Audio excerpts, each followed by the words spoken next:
All right, ready? Let's do it.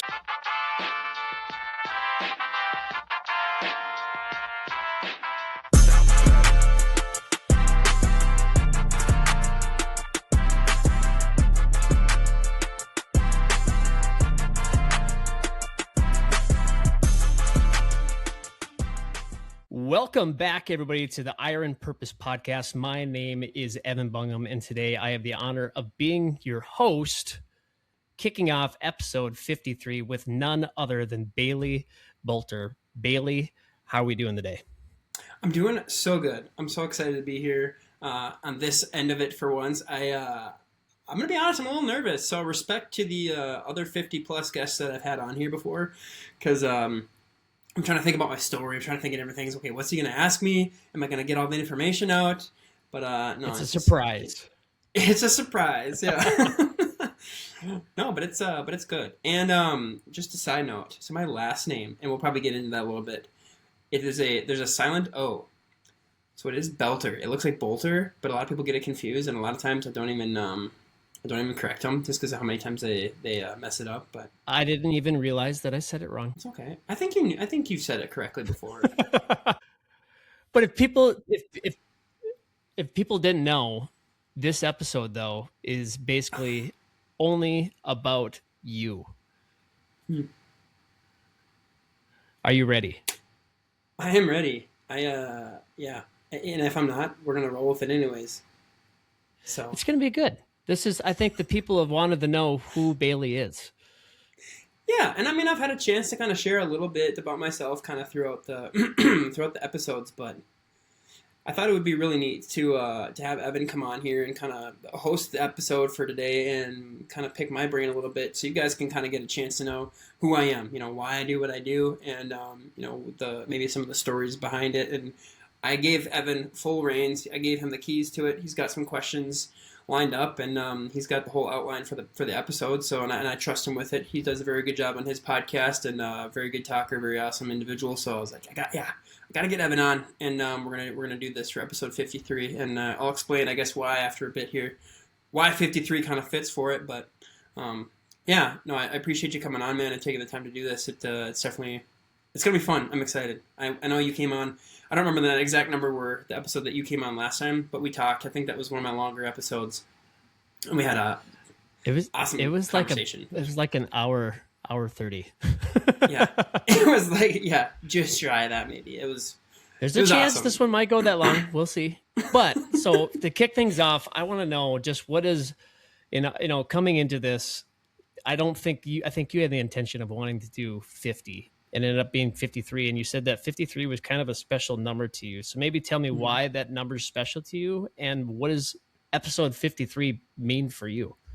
Yeah, yeah. So 53. So I'm gonna try not to rabbit trail a whole lot here because I tend to do that a little bit. But 53. I grew up playing sports. I was a really big Minnesota Vikings fan, and 52. Actually, this guy right here, Chad Greenway. 52 is my favorite number. Oh, yeah. And so we get to basketball time, and we're getting new jerseys, and we each got to pick our number. And I'm like, sweet, okay, what number should I be? And it was pretty much a no-brainer right away. So all the basketball numbers are kind of on the lower end, and then there's just random 52 number in there. So and then my brother Jonas, he got to wear that same jersey later on, but 52 has always stuck out to me. And playing sports and getting into college, we played intramural sports, collegiate sports. So it was nothing serious, but it was still competitive. And like my buddy Matt and my cousin Caleb, we played, and I was number 19 on that team. But there was a time where I was on defense and I ran and I got a sack, pulled the flag, or whatever, and my buddy Matt would yell 52 because he just knew how much that number meant to me. So fast forwarding into the future, about 3 years ago, I had kind of come to a point in my life where I was like, what am I supposed to do with my career? I need to be able to provide for my family. It was kind of a tough time, and maybe we'll get into that if I get a chance to kind of share my story just a little bit. But got to the jail where I was working, and where I am currently working now, and I always thought, when you get badge numbers, that really meant a lot to me. I've had a couple throughout my career, unfortunately and fortunately, being that I've jumped around a little bit. But I got assigned number 53 was my badge number, and I was like, oh, so close, so close So to that close. number. And the fact that it was just one more above that one, it kind of really resonated with me. Like 52 was where I thought that I always was, what I wanted to be. That was like my number. Mm. That was my thing. This is what I thought I was going to be. This is who that I thought I was, and this is what I wanted to do with my life. You know, I wanted to be a police officer, and I got the chance to do that in different capacities, in a part-time capacity. And but there was a moment where I had to give that up to work full-time at the jail because I needed to support my family. I needed to prioritize. I needed to go in this direction. And it was a direction of growth for me where I got involved. You know, I had some mental health stuff, anxiety, and whatnot kind of caused me to stop working where I was at the time in a full-time capacity. And so this new direction of growth for me was just trying to get one step better every day. You know, just one step, just 1% better than I was yesterday in growth to try to become who I want to be. And getting to the jail, that was kind of that step for me. And so when I got 53, that was just like one more than what I wanted, what I thought that I was. And we're gonna go this way now with 53, with this new identity. And so when I'm getting chills, man. So when episode 50 was coming up, I was like, I gotta get Evan on. We're gonna have an awesome episode. And then kind of pivoted a little bit because I was like, well, 53 is coming up, and I think that could be a really cool episode to kind of share my story and share what I've been through, and also, you know, just the significance of that number and what it means as far as growth and direction in my life. Now, number 53 isn't like my lucky magic number, like that's the answer to all my problems, but it just creates this relatable story of, you know, growth one step in front of the other, and we're going to try to get to where we can be. And the podcast kind of came out of that same mentality, so here we are at the big 5-3. Love it. Love it. Did you ever think, you know, and we'll get more into this a little bit later, but podcasts aren't easy. Consistency is not easy. Did you think that you would be at episode 53 on this day? To be honest, I wasn't sure where it was going to go. You know, shout out Anthony, one of my buddies. We previously had a previously had a podcast. It was something that we kind of grew together, and our lives just kind of took different directions, and we weren't able to do it consistently anymore. And I had this group that had kind of started with Iron Purpose, and I was like, you know, I kind of want to turn this into what we were doing and kind of twist it and have it my own way and not have to have a partner having his input and whatnot. So that kind of is where I started shifting it, and I turned what I had at the time, Iron Purpose, into the podcast. And yeah, you don't know how it's going to go. You know, I'm not tech savvy by any means. That was kind of his thing, his gig. So I was like, I don't even know how to upload this to YouTube or to Spotify. I don't know what equipment to use or what software that I should use to download these things and record these things. You know, I have a mic and an old laptop, and that's pretty much it. And so that's where, you know, you came in. Technically, you were the first trial. You know, before the first episode, there was the episode with you that we kind of trial run things, and I talked your ear off for like 2 hours about how I do this kind of stuff and really picked your brain. So you were really instrumental in that in the beginning of it too. But yeah, 53 is it's really crazy to think that that we're here, you know, and who knows where it's going to go too. I've been able to have a lot of really cool conversations with a lot of cool people, and I've grown a lot. You know, I try to keep it centered on, you know, I don't want to say selfishly, but at the end of the day, this is something that I'm doing for myself to grow. And if somebody else can learn from it too and get in on these conversations, it's amazing. So, you know, at the end of the day, even if nobody's watching anymore and it's just me and you talking on here and my mom chimes in on a view or something, that's what matters for me, being able to grow and have conversations with people like this. And if people don't view it, you know, I mean, it is what it is. So I'm probably going to keep doing this till I die or until, I lose all my equipment. But it's cool to see. It's cool to see how far I've come from one little, you know, one mic and a laptop to I got a light here and I got a camera here and got my own studio now. Courtney was gracious enough and willing enough to let me have my own room in the house to throw up whatever I wanted to. So as long as she couldn't see it. Love it. But very blessed to be where I am right now with this. Well, I commend you, because if people don't know, there's 52 weeks in a year and you're at 53 and you've hit a milestone that I would say that 95% of podcasters don't ever meet. And you just keep going, because it is something that is therapeutic. I think you found that out yourself. Getting to meet and talk with individuals is so rewarding, and you have such an incredible story, and I'm so excited to tell it. And we're just kind of kissing off the iceberg here. So I want to rewind a lot. We're going to go back in time here. So I want to know, who was Bailey as a kid? Tell me what was life like you as a kid?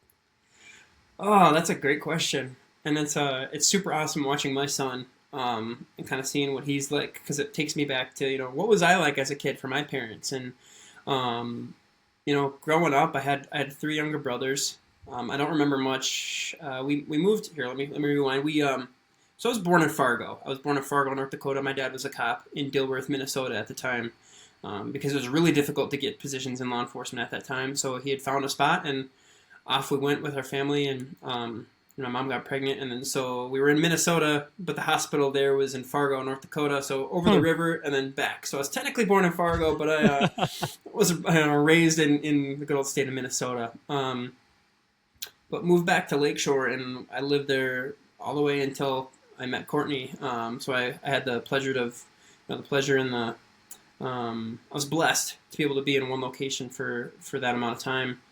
But growing up, we were homeschooled, so it was, my brothers and I would wake up really early, and we'd go downstairs and we'd play PlayStation, and we'd hang out, and then it'd be time to Nice. go up and start school, and watching cartoons and hanging out with family. Very family centered, which was something that I'm very blessed with. Where we spent a lot of time with my brothers and my mom and dad, and then going around to my cousins and stuff, and aunts and uncles' houses. So very family centered. Spent a lot of time with my family growing up, my cousins and different friends. But yeah, homeschool was different. I think I really struggled to pay attention. I just wanted to go play, and my brothers were a little more studious than I was, especially Noah, the one that's underneath me. So he would get done and he'd go play, and all I would think about is wanting to go out there and play with him. And I'd sit there and look at my homework, and I'd procrastinate a lot. I'd procrastinate sitting there and want to be outside playing with him. And once I finally did, we were outside, we were building forts, we were catching frogs, playing in the dirt, and using our imagination. And I think that's something that a lot of kids nowadays don't have. With technology and with everything else going on in the world, they kind of lose their imagination. And that was something that was really fun that we were able to do. Growing up with younger brothers and having our lightsabers and our Nerf battles, and we'd go outside and pretend that the bad guys were coming, and we'd be able to have our castle and imagine, and then literally until the sun went down, we'd be playing outside barefoot in the woods, running around with sticks and stuff. And it was special. It's something that I probably take for granted all too often. But growing up with those three younger boys was something that was very, very important for me, and I guess instrumental in my life, and trying to be there for other people through different things that we went through, because I knew that I had three younger brothers that looked up to me. Maybe they didn't look up to me as much as I thought that they did, but I still tried to instill that, that leadership, and try to direct them in the ways that they should go, and try to be there for them. And I wasn't perfect. Nobody's perfect in these things, especially as a kid. We're talking about being a kid here, but and that's kind of where it all started with me being outside, using my imagination, and playing with my younger brothers, and trying to just get lost, and then come back home when it was dark time or nighttime for dinner. Love it. Love it. So, what would you say, growing up is the way that you kind of did, and just growing up being a young man, kind of to where you're kind of at today? I mean, would you say that there was a certain point in your life where some adversity shaped you to kind of who you're at today in your younger years? Yeah, yeah. If we're talking from when I was a kid until now, obviously there's a lot of adversity. But as far as things happening when I was a kid that helped transform me into who I am today, absolutely. And I think starting out as a kid, obviously you don't know what you don't know when you're trying to get to that point. But from being homeschooled, the first thing was going to a school, an actual school. We went to a private school, Lake Region Christian School, and I had the pleasure of having Steve Ogren on, the principal, from there a couple episodes ago. So go ahead, check that one out. It's really cool. A lot of cool stuff what they're doing at Lake Region still today. But whenever my brothers and I would fight, or we would do something that my mom or my dad would be like, "Hey, don't do that," and their kind of way of not punishing us, but like, all right, we're gonna send you to school. We're gonna call the local school, and the school bus is gonna come pick you up tomorrow, and we're not homeschooling anymore. And my brother Noah and I, we shared a room at the time, and we're thinking, okay, if this happens, I'm gonna grab the wall and I'm gonna hold on, and then you're gonna run while Mama's distracted. Like, we came up with this plot of like, they're not gonna make us go to school. Like, that's gonna be where we put our foot down. So going to school, that was definitely a new thing, trying to adapt to that. Like, I didn't know how to take notes properly, and I just didn't really, up to that point, being homeschooled, you don't really have those social cues as much. Thankfully, we were around family a lot, and when my first year at Lake Region, I was in 7th grade, and the 8th grade class was also combined. And so my cousin Caleb and my cousin Jonathan, who we spent a lot of time with, they were both in there. And then some people from my church that went to that same school, they were in there. So kind of helped with that transition of kind of getting me out of my shell a little bit. Because I'm a very talkative person now. I would say I'd probably say I'm more introverted than extroverted. But as I've transitioned and grown, especially in this podcast and in my job, I'm more extroverted for sure. And I think that started with Lake Region and kind of coming out of my shell and joining basketball and joining soccer, not because I was good at it or I particularly enjoyed the sport, but just that camaraderie of coming together with different people. And I think that's what kind of helped the foundation of different things that I went through from there. When I was 15 years old, it was around Christmas time. My mom, my mom noticed that I was losing a lot of weight. She's like, I can see your ribs. Like, you okay? And I'm like, yeah, I think so. And I was constantly drinking and constantly peeing, like always having water and always having to use the restroom. And even at school, like my teacher's like, you all right? I'm like, hey, can I go get some water? And I'd sit at the drinking fountain for like 20 minutes, it felt like. And like my thirst just wasn't quenched. Like I was always thirsty and then always having to pee. And with those three things combined, my mom was like, that's very on pace with, diabetes. And she's like, we should probably get you checked out. And I thought kind of nothing of it, just kind of went on. And what really was the stopping point or the tipping point for me was I was hunting. We'll get on Wild Faith here for a second. We were hunting with my dad, and my grandpa has like this slough of land where it's kind of residential, but there's a slough of woods, probably an acre long, that kind of goes through in Lakeshore, and so deer are always going through there. So I've had the opportunity a couple times to just shoot deer right out of his porch or right out of his house, right out the window when they're walking through. And there was one time in particular, there was this buck that came up, and it would have been the biggest buck that I had ever shot to this point. And draw back on my bow, my dad's there too, watching everything. Okay, ready, got it, shoot, pull the trigger, or pull my release with the arrow, threw it at it, and it goes running. And I'm like sitting there with my bow, and I'm like, okay, and I set it down, and I walk over, and I lay on the couch, and my dad is like, what? Like, I mean, because you shoot a deer, you're like, yes! Mm-hmm. I'm sure you've seen the video of Luke Bryan where he's like, is he down? Is he down? Is he down? Is he down?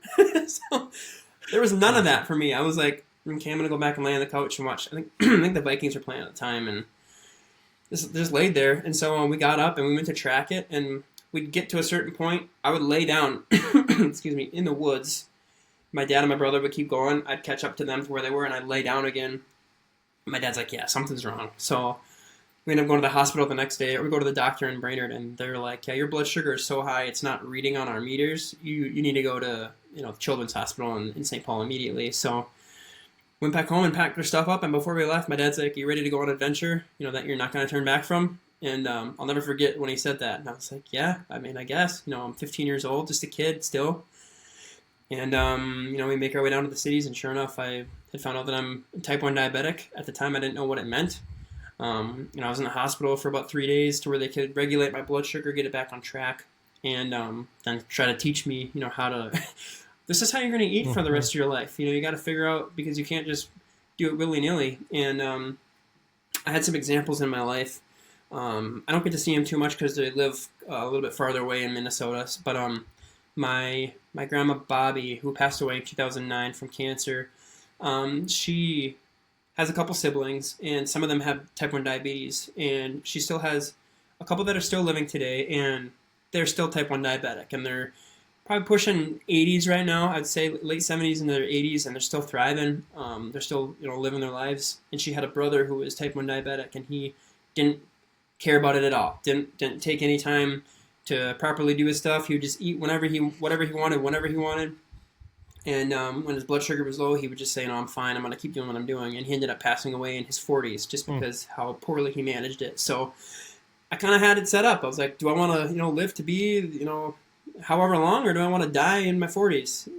If there's, obviously, we don't know when our time is, so God could take me at any time for any reason. But, if I have a say in it, I'm going to try to live as long as I can. And that was kind of my example. And so we leave the hospital, and that was kind of the start of a big journey for me. At 15 years old, it was like, okay, I got to grow up right now, because I have to learn to take accountability for my life and for what I'm putting into my body, because if I don't, it could end up killing me or making me sick or have really poor quality of life. So I remember that next week, that was literally like the day after Christmas. So that next week we went to my grandma's with all my family, like I talked about, big family. We were a big family. And my grandma had flapjacks. She had, pancakes, the works, all the desserts and everything. And I'm sitting there like, wow, I'm toast, man. Like, I don't know how I'm going to do this. Yeah.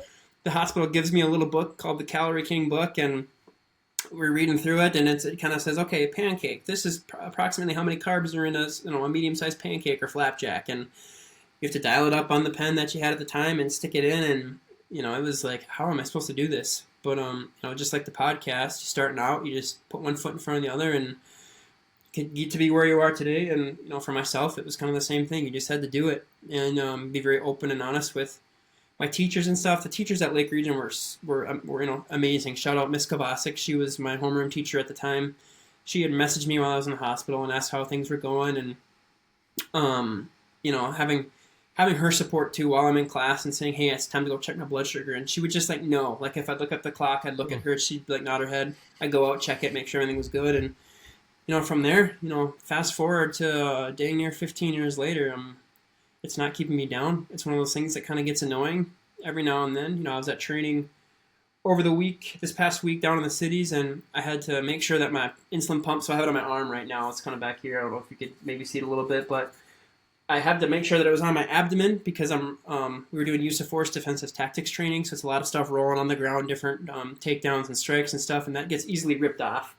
So it can be just a pain in the butt. So there's a lot of like, okay, I got to make sure that it's on my abdomen, and I can't go in the hot tub because if it's on my abdomen, it's underwater, and it can, that heat can render the insulin useless, and a lot of different things. My blood sugar's going low as we're on the mats, and I have to say, okay, time out. I'm going to go out here and sit here and watch for a while and eat some Skittles. And I had to tell the instructors ahead of time, like, hey, just so you know, I'm type 1 diabetic. I'm only telling you that because if I'm on the sidelines eating Skittles, I'm not just, being a loser or not paying attention. It's because I need to get my blood sugar back up. So all that to say, that was a pivotal point in my life. And as a youngster, I think that I would be probably a sophomore in high school at the time.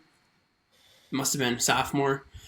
And so that's, I'm trying to be active in sports at the time and wondering, okay, am I able to still do this? And, there was plenty of times where I'm chewing on Swedish fish in the middle of a soccer game or a basketball game on the sidelines, and I'm like, what is this kid doing? But it's, I gotta get the sugar in me. And so that kind of really, it forced me to be more organized, and be more intentional with my life, just because of, if I don't, I could end up like my great uncle who I never got to meet. And, I want to be able to have the best quality of life that I can, to be there for my son, my friends, my family, and my job, everything, So, yeah, as far as adversity goes, earlier on in my life, yeah, that was definitely one thing that was a hurdle for me that really sent me leaps and bounds forward in my responsibilities as a young kiddo.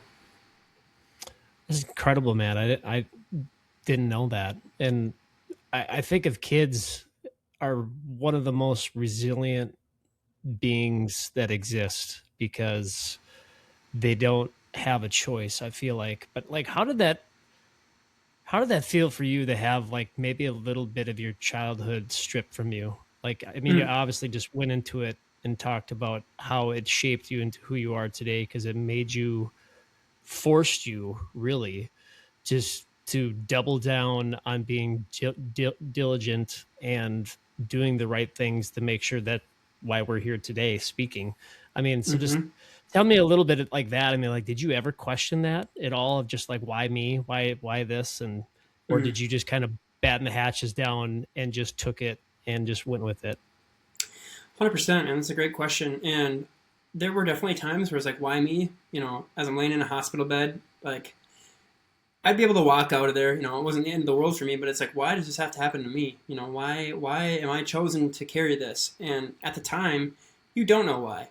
You maybe can see why there might be an end goal, maybe not until you're there, but I've always tried to be a positive person. I always tried to find the light at the end of the tunnel. And at the time, it's kind of like, okay, well, this is kind of neat. I really enjoy like people reaching out to me and like all the support that you feel from, that camaraderie. Like, I don't know if I've said this already, but I really, really enjoy camaraderie. Like when you go through something terrible, I think that's part of something why I really enjoy working at the jail, where you go through something awful. Like nobody ever wants to have to get sprayed or pepper sprayed and try to fight with somebody and you're getting stuff thrown at you. But like after the fact, when you're able to sit down with your team and like kind of laugh about it, excuse me, say like, we just did that. We just went through something really difficult and here we are. We did it as a team. Like there's something I really enjoy about that. So when people are reaching out to me in that time of need, that time of like questioning and all this stuff, like the support getting from those people was really big for me. But I don't think it ever took away my childhood because I was still trying to find that light. And I think that was one of those pivotal moments where it's like, this doesn't have to define who I am. I'm Bailey, a type 1 diabetic. I'm not the type 1 diabetic Bailey. It just kind of wrapped into my identity. And, at the time I had I was using a little pen and then, I switched to an insulin pump when I went to college, but that thing sat on my belt and then I had a tube that came out. So like everybody could see it. Everybody knew what it was. And sometimes you got questions and people were like, "Yeah, what's that all about?" And I found a lot of joy in being able to explain to people what it was, how it worked. And, I'll even find myself, in a restaurant. I can think of Courtney and I were at a restaurant with her cousins. It's been a couple of years now, but they were asking about my pump. And it was on my abdomen, and I'm like, "Yeah, it's right here." Courtney's like, "Pull your shirt down." I'm like, "Oh, sorry, just really passionate about this." But yeah, I think that might have been like one of the starting points of life. This doesn't have to define me, and it set up, kind of got the ball rolling for different things that I've been through in my life. To where this really sucks. This feels like a failure, but it's not an event. It's not a person. It's an event. It's something that happened. It's not who I am. So I just tried to stay positive and work through it and continue my life. Obviously, there were some hiccups that from time to time, like you're trying to want to go swimming with your family, but okay, I got to take my pump off. I got to make sure that I'm back to get that thing back on and make sure my blood sugar is good. So it took away different things. Whereas something I maybe didn't have to worry about before. Or like people are getting their birthday cake and they're just where I got to sit down. Okay, how many carbs are in a piece of birthday cake? What's my blood sugar at right now? Okay, how much insulin do I have to give to make sure if my blood sugar is high, then I'm giving myself the right amount to where it's not going low? And a lot of different things you have to calculate. So maybe a little bit in those moments, but as soon as you get it in, you can put it away and you can continue being a kid. Amen, brother. That's awesome. I love the fact that you just chose to find the light in the situation and you just chose to be you and not let that define you. I think that's so powerful. And just kind of transition a little bit here. So I want to know, and I think I know the answer, but I want to know so everybody else can know. Tell me a little bit, like, how did you come up with the name for the podcast and why? Yeah, and I think it's a really good transition point. So nicely done on your end. But the camaraderie that I find coming together with other people, and especially through tough times, because moving on from college or moving on from high school, I'd gone to college, and a girl essentially kind of convinced me to go down there with her down to Florida for college, and that relationship didn't work out. And while I was down there, my parents got a divorce at the same time, and so I wasn't able to be there for my brothers in a way that I would have wanted to. And so coming back up here and kind of being there for them and having them be there for me as well really helped forge that camaraderie. Like, we are better together as a community. We are stronger as brothers. We are stronger when there's more people together. And I've heard the analogy, there's some trees, I can't remember where it is, but they're so big and strong, not for the fact that they are big and strong, but for the fact that they're around other trees. And so when the big storms come and they're blowing them around, it's the roots that are down there underneath holding everything together that keeps them from getting knocked down. And so Iron Purpose was kind of a, through different adversities I've gone through and for sake of time, trying not to get too deep into them because I could talk about it forever. But, I always wanted to be a cop. That was my biggest goal. My dad was a police officer for about 20-ish years, and my grandpa was also a police officer for about 20, 30 years. Through some unfortunate circumstances and, kind of just some mental health stuff too with anxiety. And I wasn't able to get to where I wanted to be. I ended up getting into an accident with one of the squads, and my time on training was over at that point, being that I totaled the squad. And so coming away from that, like, man, my life is over. That's what I've always wanted to do. How am I supposed to move on from that? I ended up texting a police chief that I knew because it was his birthday, and I'm kind of jumping fast forwarding a little bit. And he had said, "Hey, come work for me part time if you're interested." And so I did. Ended up going with him part time for a few years. during that time as well, I was like, I'm doing great. I'm feeling good. I feel like I'm in a good place. I'm gonna apply for, Sartell. And kind of within that story, long story short, Courtney and I had got married in 2022, and we got back from our honeymoon and we stopped at the state fair, Minnesota State Fair, because I'm a big Florida Georgia Line fan. Florida Georgia Line right there. So I got it on my wall. But it was their last concert, and we're sitting there, and out of the blue, like, the odds of this happening are just insane. But sitting in our seats when we were waiting for the show to get started, and up comes somebody that I knew. He was my first boss ever at Grandview Lodge, Brennan Olson.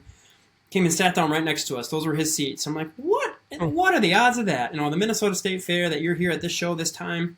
And that's when he had told me, he said, how are things going? He was a former Lakeshore cop. He's like, how are things going at Lakeshore as a police officer? And I was like, they're great, man. I'm feeling really good. And he's like, well, I work for Sartell now, and we're hiring full-time. These are this is all the stuff. And he's like, you should apply. And I'm like, okay, well, this just feels like it's a God thing if, you're literally sitting next to me. And I applied. I ended up getting, I don't remember who all applied. I ended up getting the number 1 spot, and they brought me on. And I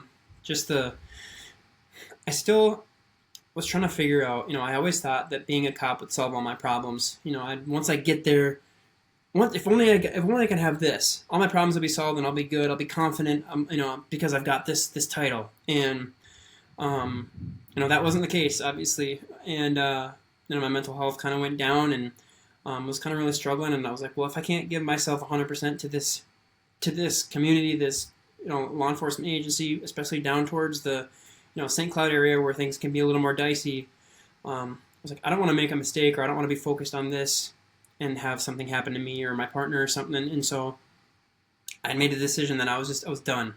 And that wasn't something that I talked to Courtney about. I had pretty much called her on my way down there and said, hey, I can't do this anymore, and I got to be done. And we were married at the time. And so that was a very difficult time, for me, for many reasons. And it was like, well, is Courtney even going to want to still be with me anymore after all of this? And, I was trying to figure out, what's next in my life. This is something that I've always wanted to do. I've always wanted to be a cop. Now I'm realizing that, this maybe just isn't in the cards for me. And I was so focused on the failure as a person, and I kind of forgot about the event portion of it. Like, failure is an event. It's not a person. And I was trying to figure out, okay, well, what do I do? Because I need to have a job. I got to support my wife and my family. And so I started going back working for another guy, and I was shoveling snow off of roofs. We were shoveling snow. I was up on a roof, and I specifically remember a time I was sitting up there, and I was like, well, maybe the jail is hiring, because I'd worked there kind of previously, or along with some of those guys. And I called the lieutenant at the time, and I remember sitting up on this, up on this roof on the snow in Pequot, looking at the sun coming up, going, is this what my life has amounted to? And no disrespect for people who do that full time. It's a very rewarding, it's a very, very difficult job, but it just wasn't where I wanted to be. And ended up getting the job at the jail, and things just started kind of, fall into place a little bit. I ended up getting to know my pastor a little bit more, and trying to focus on my faith and growing my faith. Got into the gym. I went to Takedown. I was at Takedown a little bit, but I met up with a personal trainer there, and who is now dang near, my best friend, Corbin Bentz. And then I met with a therapist. I went and got some mental health help and try to figure out, why are these things happening to me? And as I was meeting with these people, I was like, man, these people are really helping me out. And I really enjoy helping other people out. And it just reminded me of a verse that I had first heard back at Lake Region when I was in soccer. One year, it was the coach. We'd have a verse for the year in the senior class, and the coach had come up with Proverbs 27:17, which is, as iron sharpens iron, so one man sharpens another. And I was like, man, I really just feel like helping people, and when people help me, like being able to do both. Like, people have helped me so much to the point where it's turned my life around for the better. And I've been able to help people in the law enforcement capacity, and being in a jail and working in what's called the impact unit, being a coach for those guys, like trying to help them out to the best that I can. You don't help everybody out. It's just not possible to help everyone. But to be able to help at least a couple people out here and there, or try to, was super beneficial for me. And so I was like, man, iron, it almost seems like it's my purpose, to help people and to be helped by people, just community. And that's where growth is. And so that purpose and iron, iron sharpens iron, it kind of came together, and I was like, iron purpose, that's what I want to do. And it started as a Snapchat group with like 10 of my closest friends. for the gym, pretty much gym accountability. It's like, this is iron purpose.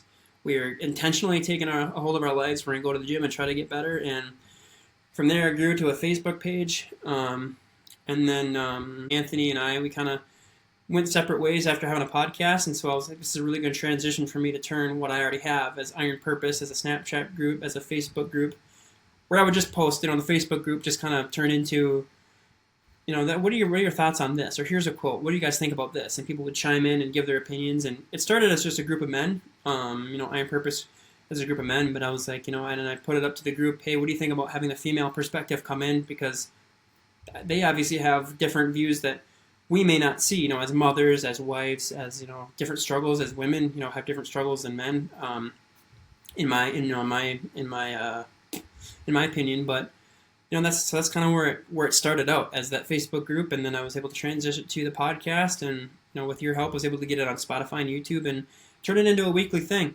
Every Tuesday I try to get an episode out, and I bring somebody on with the goal of the podcast being, hey, how can I learn from your story to better my life, or to learn from it to where I can relate to it and go, you went through that and you're smiling right now, we're having a conversation, like, all right, dude, I want what you have, how can I have what you have? And then literally take notes and try to learn from these people. And it was just an outlet for me as well to be able to talk. I've always wanted to learn how to, start journaling and stuff, and I never really have.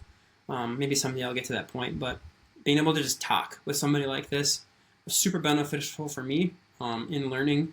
And I was like, well, maybe if somebody can listen to what I have to babble about for an hour or hour and a half, maybe maybe we should start recording it. And so it was kind of a long story long, but that's kind of how Iron Purpose was born. That's kind of how I got the name, that camaraderie, being always drawn to that camaraderie, whether it was my younger brothers and my 3 brothers growing up and having that strength, that love for each other. And not all times, our relationships weren't always perfect. Sometimes we'd gang up on each other and beat this one up and then go beat that one up, and then we'd poke fun at each other. And there was obviously it wasn't perfect, but going through my parents' divorce and stuff like that, and like that really helped us grow. And it was like iron sharpens iron, people sharpen each other, and I find a lot of purpose and passion with that. So Iron Purpose, and then came up with the logo, and the rest is history, and we're still climbing, man.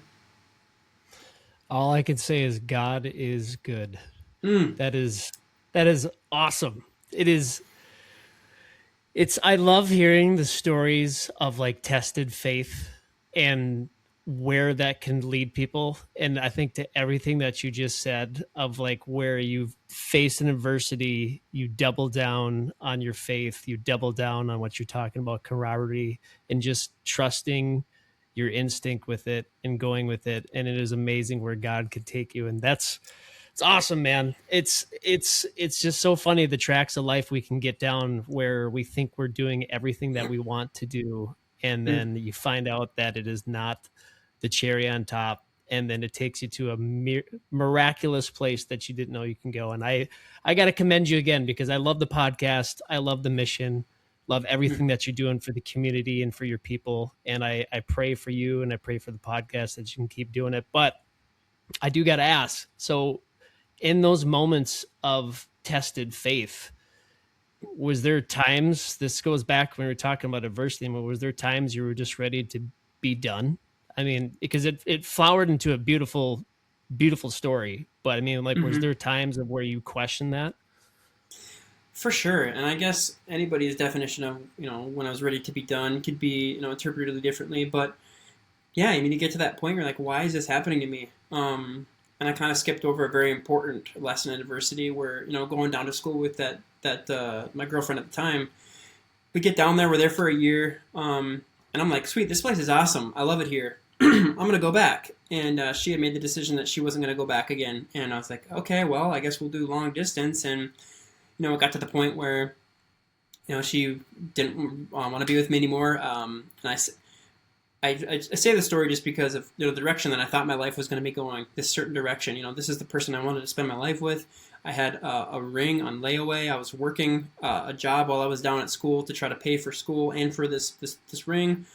And, to find that she didn't want to be with me anymore was really just a dagger to the heart. And at that same time, my parents were going through a divorce. So it's like, what, okay, now what, okay, now what do I do? And shortly after that, there was a senior at PCC, Pensacola Christian College, who was above me, who was in law enforcement as well.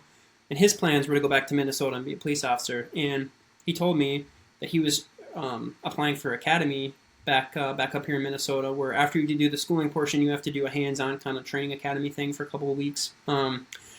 He's like, I can't get anywhere because the accreditation that Pensacola has does not match what Minnesota requires for the police officer's standard. I'm like, what do you mean? What do you mean? And he's like, so what I'm saying is, once you graduate, you can work down in Florida for a few years and maybe do reciprocity and then move up there, but you will not be able to graduate and go back to Minnesota to be a cop unless you do more schooling. I was like, so you're telling me I've been down here all this time? My girlfriend broke up with me. My family, my mom and my dad got a divorce, and my brothers I don't have them there with me. Like, that's what you're trying to tell me? And now I got to stop going to school. Midway through this semester, it was March at the time. It was almost my birthday, so I was halfway through my junior year, and I had this news too. I'm like, okay, what do I do with that? And yeah, there were times where I sat there. I had my car down there where I literally sat down in my van, and I would separate myself from my friends because I had all this stuff going on, and I'd sit in my van and just sweat because it was hot. My van didn't really have AC because it was a piece of junk. So I'm sitting there just sweating and crying, just literally sobbing. Like, why is this happening to me? Why does my family have to be in this way, and this girl doesn't want to be with me? Like, is there something wrong with me? Like, is God trying to tell me that there's something wrong with me? Like, and I need, like, why? I feel like I'm down at Pensacola Christian School. I'm following all the rules that they have down there. I'm not perfect by any means, but I've stayed out of trouble my whole life because I wanted to be a cop so bad. I didn't want to ever put anything into jeopardy. And so, like, I didn't drink underage for that reason, and I was like, I don't ever want to get caught and have some kind of record, and I would really try not to get tickets, never got a ticket in my life, and all this stuff. And so now it's all kind of falling apart, and in those moments where it's dark, you're like, okay, you do have different thoughts of, like, what's the point of all this if nothing is going anywhere near that I thought it was? I thought I was going to get married right out of college. I thought I was going to have my dream job being a police officer, and my family's going to be together forever, and we're just going to live happily ever after the end. And that's kind of easy to do when you're coming out of high school. You have that tunnel vision of, this is what's, okay, I guess after high school it's the rest of my life, and this is how it's going to go. But God has different plans, and I was forced to then leave school. I made the decision to not finish. I was about 3 3 years in, so I had enough credits to where I could graduate with an associate's degree. So I did. I was like, what the heck, might as well come out of here with something. And I go back home, and I have to start fresh. Okay, now what do? I don't have the same life that I had because we have our mutual friends, or I got to find a different kind of friend group a little bit. I can't go up and hang up with my my ex's family, obviously. So I was like, okay, well, now what do I do? And got to try to find a different job. I try to figure out school. Got to get re-enrolled at Central Lakes College. So that's what I did. Got into Central Lakes College and had to start fresh, clean over, nothing transferred. So I currently have 2 associate's degrees in criminal justice. That's a little side, a little sneak peek, little tidbit of trivia there. I do have 2 associate's degrees in the same exact thing. So I started to worked the summer at a place doing lawn care. And then that job kind of fizzled out, and I needed something different. And I had previously worked at Grandview Lodge in Nisswa, and the boss there at the time knew that I was in town and said, hey, I just lost all my full-timers to school. I know you're in town. Are you interested in coming and help me finish out the fall season, the late summer into the fall season? I'm like, sure. And so I go there, and we're doing I don't know, I'm getting emotional right now, but we I was on the waterfront doing the beach stuff, and they were doing tubing at the time. So obviously when you're tubing, you need to have a spotter, and I volunteered to be the spotter on this boat for the driver of a girl, and her name is Courtney. It was Courtney Ryan at the time, and we kind of got hanging out, and I just kind of came out of my shell a little bit and kind of told her about all the stuff that I was going through, and she was just willing to just listen to me and hear what I had going on, and especially with like relationship issues, it's kind of, especially being we were both single at the time.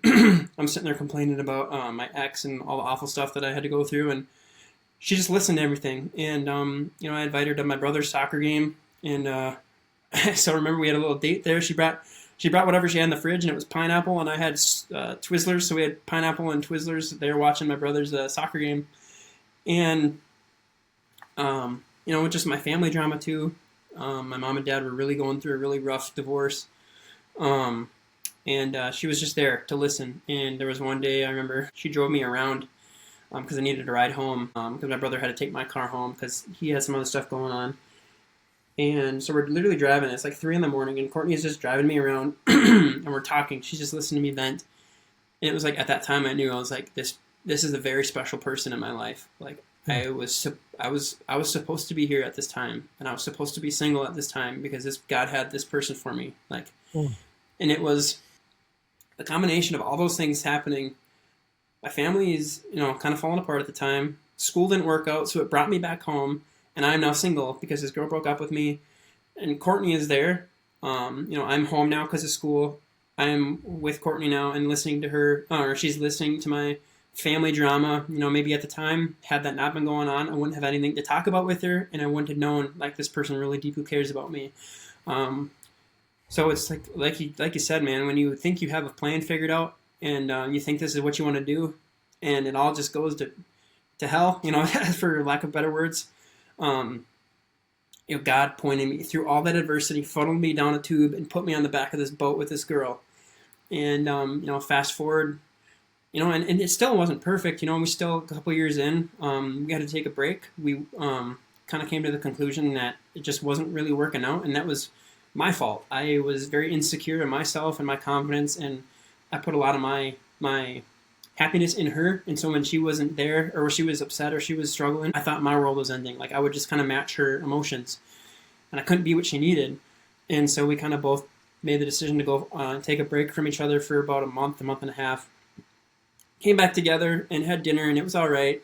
And then we kind of got in the car after the fact, and I drove her back to her car, and I was just like, maybe this is it. It just wasn't working out. There was tears. We're like, all right, I guess this is goodbye. And we were both just really having a tough time. Well, I guess I'll speak for myself. I was miserable. I was like, I got it. This girl has been everything for me, and I kind of messed it all up. And for some reason, man, I lost a lot of weight. I can show you pictures of what I looked like at the time. I was so skinny because I was so anxious and just, I don't really know. I have a lot of experience with anxiety, but depression, I don't want to get too far into that, saying that that's what I experienced because it wasn't ever diagnosed, but and I know that people really do struggle with that. It's a real thing, but I was just so deep in this dark place of, this girl, I love her so much. I want to be able to make it work. So I gotta figure out a way to dig deep in with me to be what she needs me to be. And at the time, again, a big Florida Georgia Line fan. And God kind of brought me to this song, "Meant to Be." It's the song "Meant to Be," and there's a part in it. If it's meant to be, it'll be. So just let it be. That phrase, "Let it be." Just let it be. Let it play out. You just do your thing, and everything will work out. If it's meant to be, it's going to happen, and if not, there's better things for you. You've already experienced what can happen in adversity if you just trust. I've brought you through this. I can bring you through this again, and And something I focused on was, God knows who I'm going to be looking at my wedding. Like He sees the view of me with tears rolling down my face, and I have pictures of Courtney coming down the aisle, and I'm just bawling like a little baby. If only I could see that picture at that time. But after that, after we had kind of come back together, deciding if we were gonna, do it or not, I was like, we both decided that we were probably done.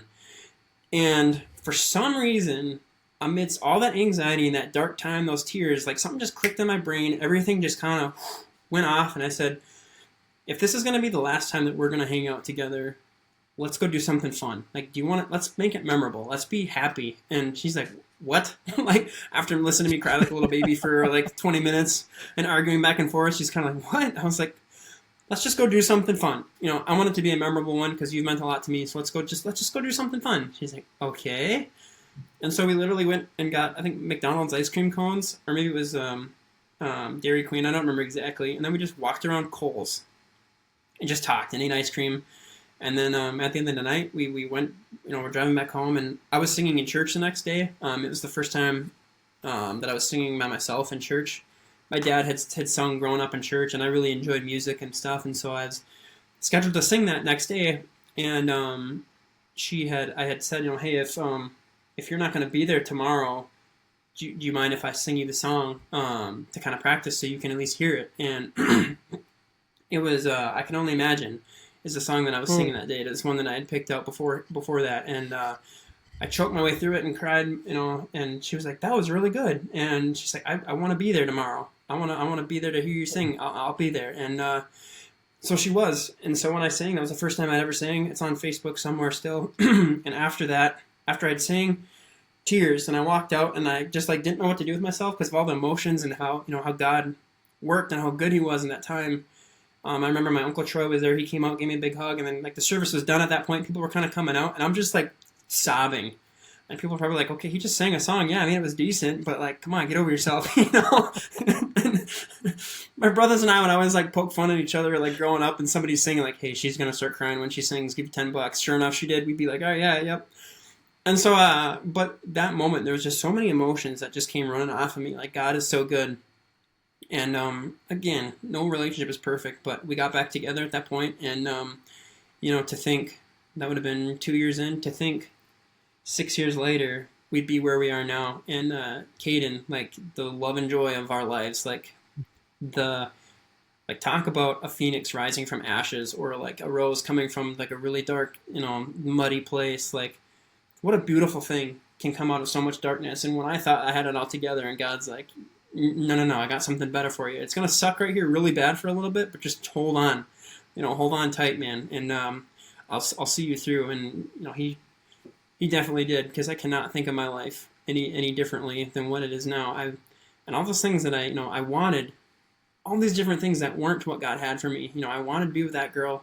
And I've talked about this before. I wanted to have that job.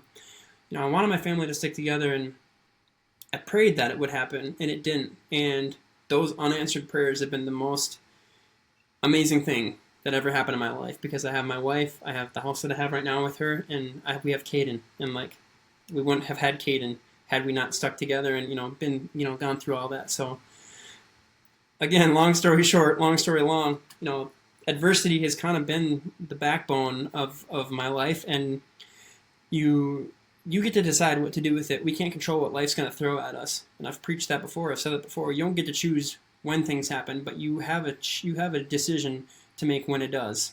Am I going to let this define me? Am I going to give up, like you'd mentioned? Like, you gonna sit there and curse God and say, what, forget it. I'm not even going to try anymore. Or are you going to say, I'm not going to let this define me? I'm gonna see it through, see what God has for me in this time of my life, and maybe let's see what happens. Because at the end of the day, nobody lives forever. We maybe got 100 years, or 80 if we're lucky.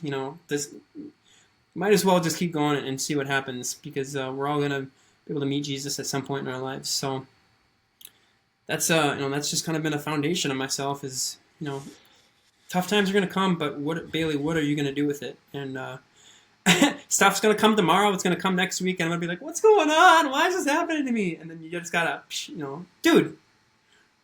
Practice what you preach, listen, just sit and listen, get to work, one foot in front of the other. You're going to make it through this time. I need a Amen, brother. Preach it. I think you went through about every, let's see, 1, 2, 3, 4, 5, 6, 7, 8, 9 questions I would have asked. So that's incredible. But all I have to say is I love the stories of coming to faith. I love stories of surrender and trusting, being second and not first in the rewards God gives us. Because I think you'd say the same thing to me. Like, my wife is the greatest gift God has ever given me outside of my kids.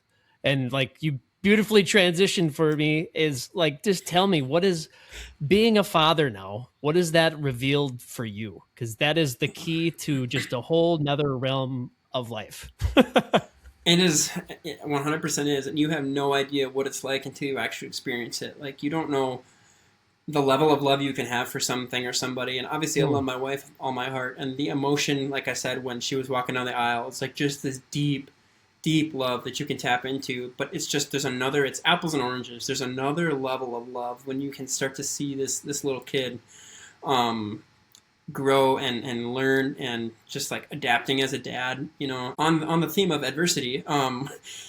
You know, Courtney and I we tried to have a kid for a while. You know, again, the why me kind of thing. People are coming into the jail pregnant and they're all loaded up on fentanyl and drugs. It's like, why are they getting the opportunity at having having a kid that they don't even want to have? They're not even taking it seriously. So a lot of that back and forth. But then, you know, one day God is like, all right, it's your turn. And, you know, Courtney had a miscarriage earlier on, and we kind of knew right away, so we weren't super attached, but it was still really difficult.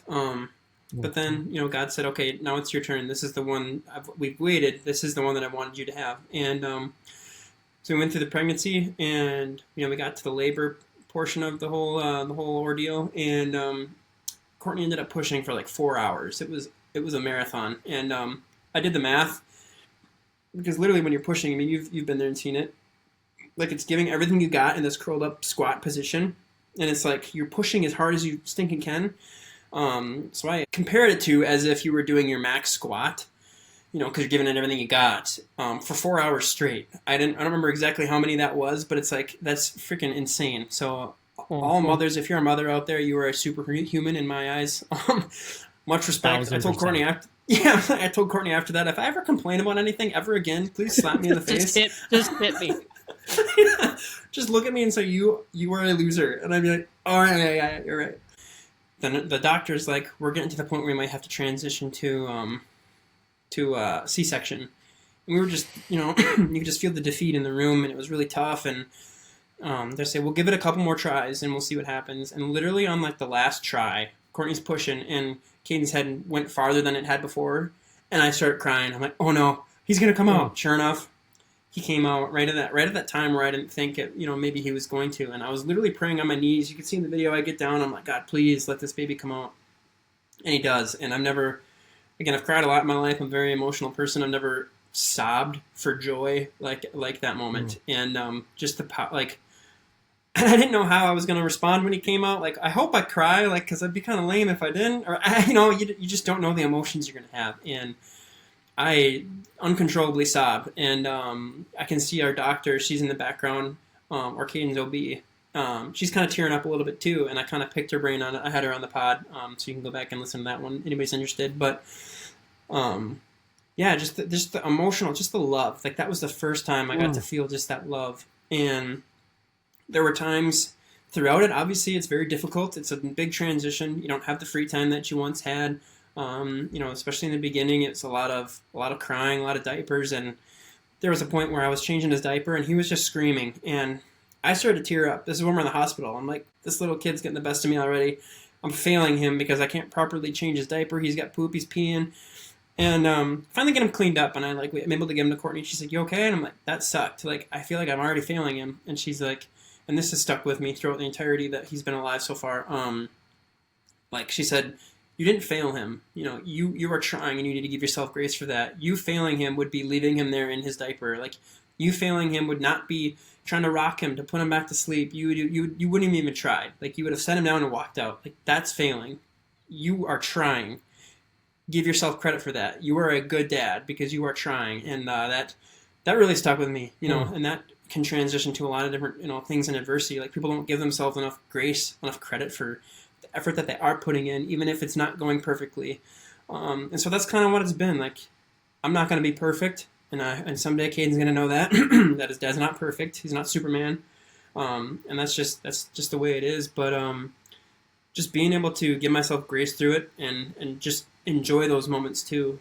Like when he's screaming and crying, it's like, oh, this again, or yeah, okay, we can't be out with my friends anymore because Caden's got to go to bed, got to bring him back home. Like, it's really easy to get sucked into that. But when you can have from his perspective, like, yeah, my dad helped me. You know, my diaper was full, it was wet, and I really needed someone to change me, and I cried out to my dad, and he came and changed my diaper. Or like, I was really hungry, and I needed some food, so my dad took the time to put me into my seat and sit there and feed me food, and he wasn't on his phone the whole time. He spent time with me. He talked to me. We were out and about with all these people, all these friends, and I started to get sad. I started to get scared. I was hungry. I needed to go to bed. So my dad made the decision, hey, let's go home. And he fed me a bottle. He rocked me to sleep. He put me in my crib. He spent time with me. Man, I love my dad. And so when you think of it that way, rather than, you know, how I explained before, like, I don't want to leave my friends. Like, we got to go home because Kate needs to go to bed. Like, that perspective shift really helped me a lot too, to really focus on, not all things are bad. Like, this is a moment that I get to spend time with him and cherish time with him. And so it's been a short and also long 11 months at the same time of a lot of growth for myself and being being a dad, and try to figure out what that looks like for the future, especially, the way the world is going and different things that's going on. And, my brother, one of my friends had said, how do I even know if I want another kid? I don't want to have to see the world the way it is. And I kind of brought that up to my brother, and my brother said, well, what if your kid is going to be the difference? What if your kid's going to be the one that the world needs? And I was like, oh man, okay, that's an amazing point, And so let's just give myself grace as I'm going, trying to teach him the ways that I think that he should go, and trying to correct him and try to lead him on his way. He's 11 months, so he's not even a year yet. So we got a long way to go, obviously, but it's been a very amazing, rewarding experience being a dad, and it's nothing like anything else I've ever experienced. And until you're in that position, it's really hard to find anything that's anywhere near to it. You could be a dog dad or a dog mom or whatever and really love an animal, but until you really see a creature looking up at you that says "Dada" and wants to be held, like, that looks like you. Yeah, it looks like you, and then it's such a inexplainable feeling, and it's the best. I think it's the first time saying this, but it's the biggest achievement of my life, being his dad. Like, I can have different things going on at work or sports, and like, that's the biggest. Being a husband to Courtney and being a dad to Caden is the most important thing in my life, and nobody can take that away from me. The unconditional love is just, it's undescribable to people that don't have kids, of where you can just sit and look at your kid while he's sleeping and just love that. And like, I love that analogy of like thinking of, that's how God looks at us, but it's, I mean, I want to know, like, where are you at today? Where's life at being a dad today of an 11-month-old? I mean, like, is it like just chasing him around? Like, what is that like for you now? Because the things have obviously changed since he was born. So right, it's pretty hectic because he's crawling now, so he's on all fours, running around, and yeah, whenever he sees something too, he'll go to it, and like, he can stand himself up. He can't stand up on his own. Without being assisted, and so obviously if he goes up, I got to scoot in there to try to help him. It's very hectic. It's he's kind of all over the place, but each challenge also brings something unique that's really cool. Like, yeah, he's crawling, that's really cool. He can get into a lot of stuff, so it's like, oh shoot, okay, we gotta be careful with him. But he's also starting to recognize, kind of who you are, and he has for a while, but like, he's starting to kind of get words down. So like, hearing him say dad or dada is just like, it's really, really rewarding, and it makes all the difficult times worth it. So he keeps me on my toes for sure. And Courtney is the best mom. I guess I might be a little biased because she's my wife, but and I had an amazing mom. Courtney has an amazing mom, but Courtney is a fantastic mom. And so to be able to be in this journey with her and having the support that I have with her, like, I wouldn't have it any other way. Like, right now I'm working nights. I have to work nights at work for the first quarter of the year, so until March. And it was something that we talked about and kind of sat down and discussed. And so she's taken on a little bit more for me to be able to do that. And just the sacrifices that she makes for the family, I'd be remiss not to shout her out to the people watching it, to maybe my mom who's watching this, just the one person. Whoever watches this, Courtney Boelter is an amazing human being, and I wouldn't be who I am today without her, especially as a mom. Like, she is. I'm so excited to see her continue to be a mom, and if God, Lord willing, blesses us with a family of some more kiddos, like, it's gonna be really cool to start seeing how she grows as a mom too. Because I'm definitely learning. She'll do something, I'm like, oh shoot, that's a good idea. I'm gonna write that down. Does that work for dads every too? day for my wife? God bless them. Oh my goodness. Love that.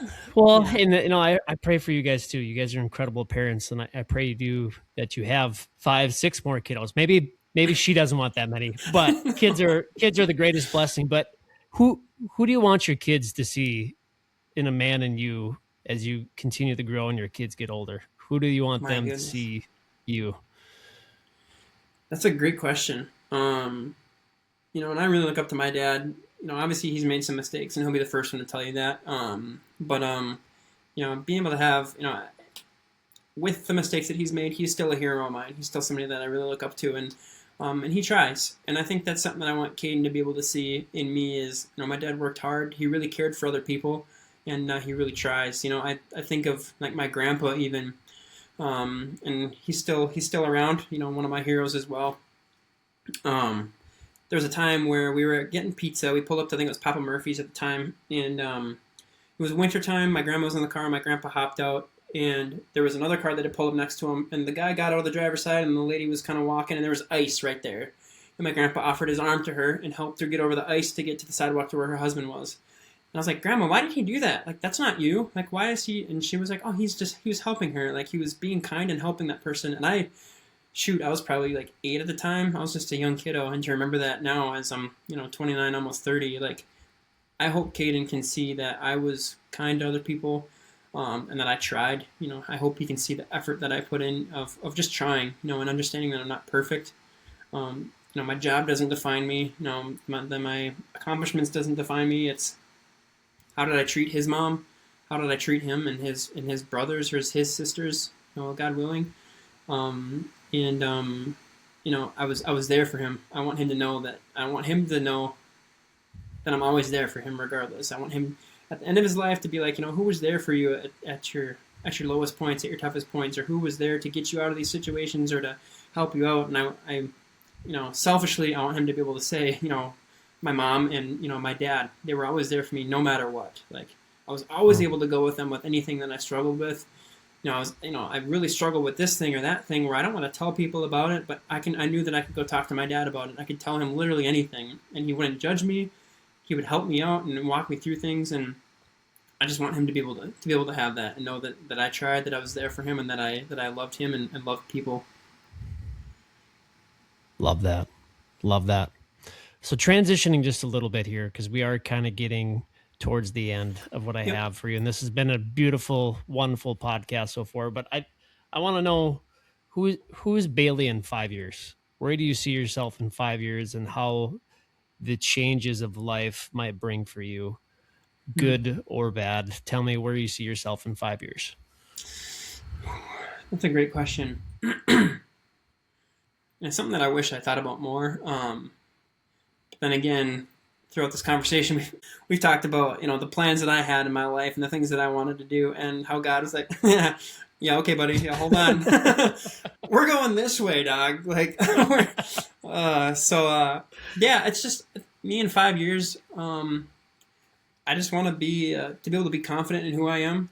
Still, I want to be able to, regardless of where I'm working or what I'm doing, I want to be happy with it. I want to be able to find joy in the little things and not take moments for granted. To be able to, because we don't know who's going to be around in 5 years and who's going to be around tomorrow. So I hope that I'm a family man. I'm prioritizing my family and my wife, not getting caught up in the different successes or the different failures in life. I hope my successes don't define me and my failures don't define me. Like, I just want to be able to, ride the wave and roll with the punches and just make the most of each moment. It's tough to say exactly where I'm going to be. I will physically still be here, God willing. I love this place, love this location. But as far as career, who knows what that's gonna bring. But again, God willing, we'll have some more kids along the way and have maybe some new friends and some old relationships. But it'd be really cool to be able to see my abs too. So maybe in 5 years I'll be able to see my abs.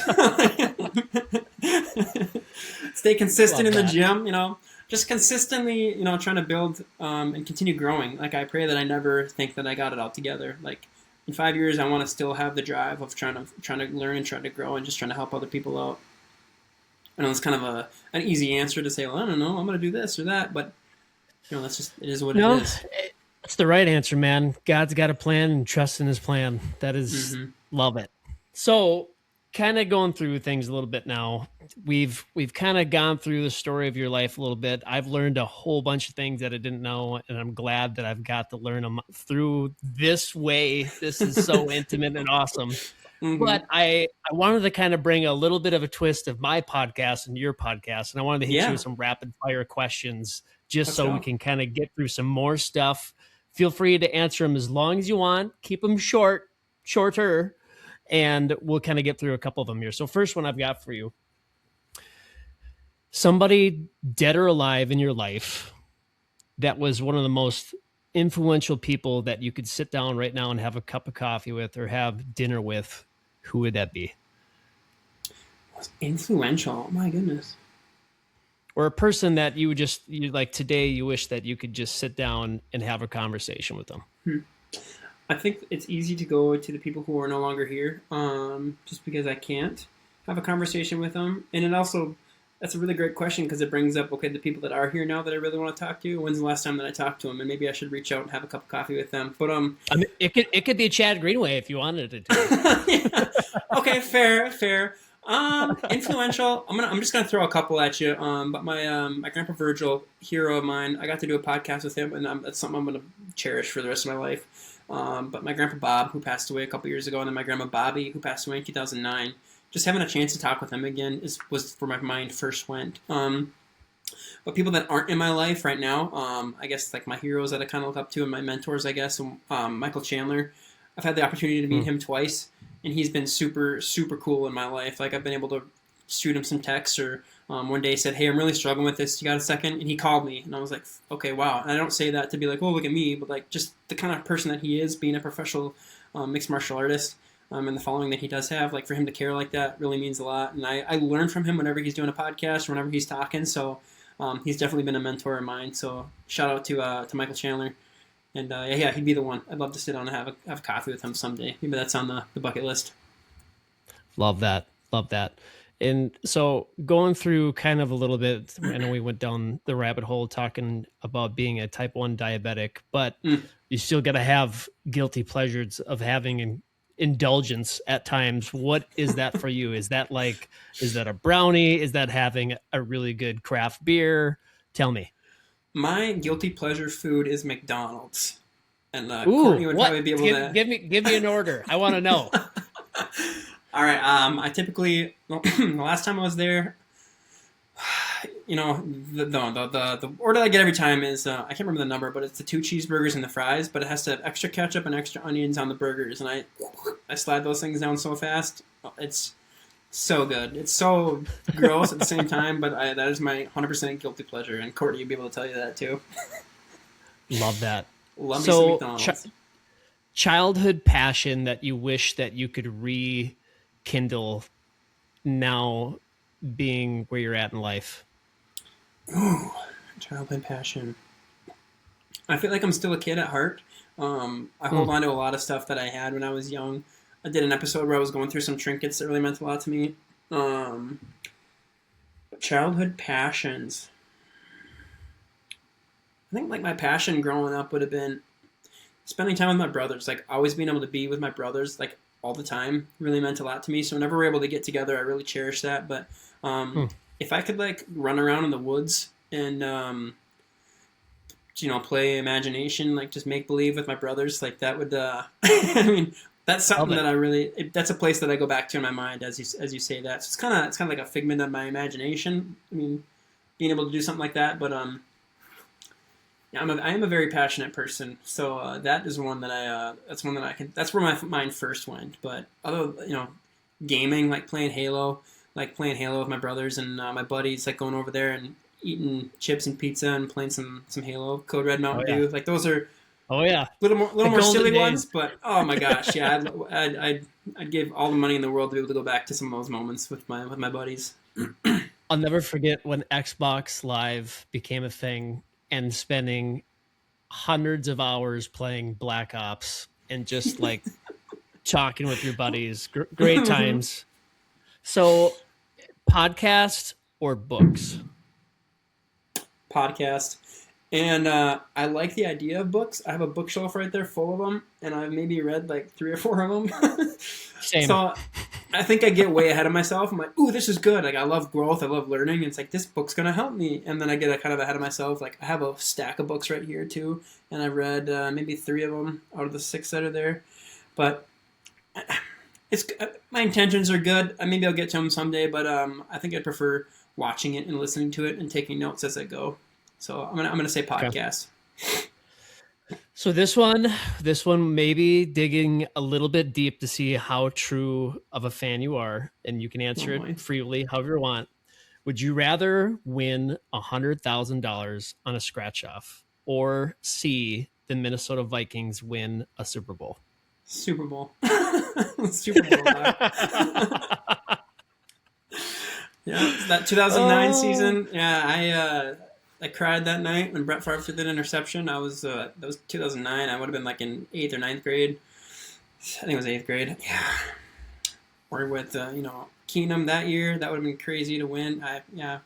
I'm hoping they can get it done some one of these years. But I would have liked to see a Super Bowl. I just listened to a podcast on how basically this guy took a bracket of like worst sports states of all time. No. And then narrowed it down to sports teams within the states. And then that was like the value counter of everything. And Minnesota ranked out as the worst state for sports in the nation in terms of just like bad luck, bad breaks. And I'm like, yep, that's true. That is life of a Minnesota fan outside of the World Series Twins back in the 80s. Or was it? No, that was 90s. Yeah. Crazy. Adversity, though, makes us stronger, right? That's right. So it'll be that much sweeter when we get it. It's gonna happen. I don't know when. I don't know the day. Maybe my kids will get to see it. Maybe my grandkids will get to see it. Maybe I won't get to see it, but I'm gonna get to see it through some lens, some shape or form before the end of time. But I don't know. We'll be in heaven. Hey God, did you get the Super Bowl channel? Can we watch it? One time. We're all going to Evan's mansion for the Super Bowl. You coming? That's all I got, man. This was incredible, and I feel like this was I'm so grateful that you gave me the opportunity to go through and to just grill you with questions. And you have a beautiful story, man. And like I said, I hope and I pray that you can continue to grow this podcast. I pray for you. I pray for your family. This is an incredible journey, incredible start. 53 episodes. It's a year in the books. I hope many more years for this for you, and I hope you can get to, like we were talking about for Jump Downward, like how crazy it is to see like Joe Rogan and like the 500-600s. I hope we're there someday. So this is awesome, man. Absolutely. And it was awesome to have this opportunity to kind of share my side of the side of my story, kind of be on this side of the episode of the podcast. It's cool, and I hope somebody can learn from it. And at the end of the day, if nobody is watching this, it's fun to just be able to talk to somebody and get the words out there and just be able to have a conversation with somebody, whether you know them or not. And I very much appreciate you taking the time to do this and coming up with your own questions. Again, like I said, I gave you the reins. I didn't really give you an outline or anything, and you crushed it. So thank you for taking the time and doing this, man. I love you, and I really appreciate you and your family. Heck yeah, man. Love you too. No, appreciate it. And yeah, well, I mean, I guess I am the host still. So guys, thanks so much. Girls, thanks so much for listening. This was awesome. We look forward to seeing you next week on episode 54, and we'll catch you next time. Stay sharp, everybody.